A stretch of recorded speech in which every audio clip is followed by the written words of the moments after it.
Apakah kalian tahu tentang sengketa? Nggak tahu, tanya yang mau tanya saya.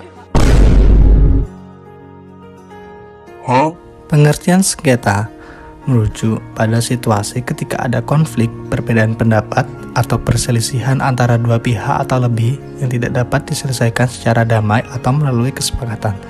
Sengketa seringkali terjadi dalam berbagai bidang kehidupan seperti hukum, bisnis, politik, atau hubungan internasional.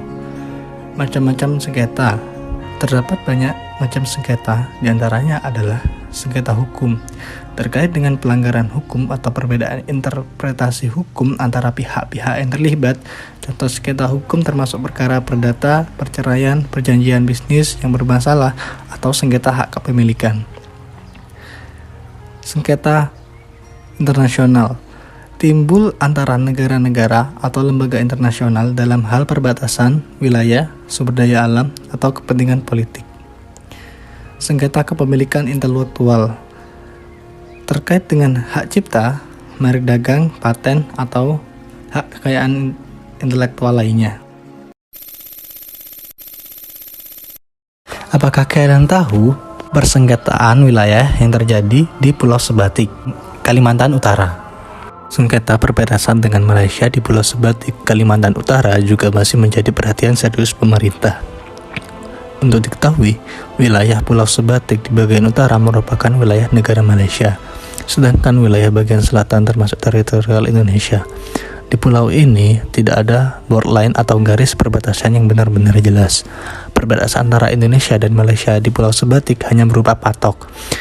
Kondisi ini menyebabkan banyak warga dari dua negara yang hilir mudik melintasi batas kedua negara setiap harinya.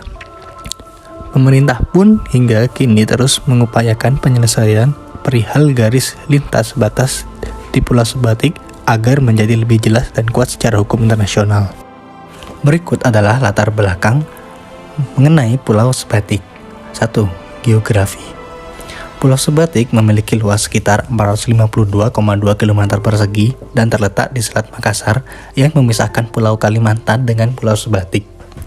Pulau ini dibagi antara Indonesia dan Malaysia, dengan bagian utara menjadi bagian dari Malaysia dan bagian selatan menjadi bagian dari Indonesia.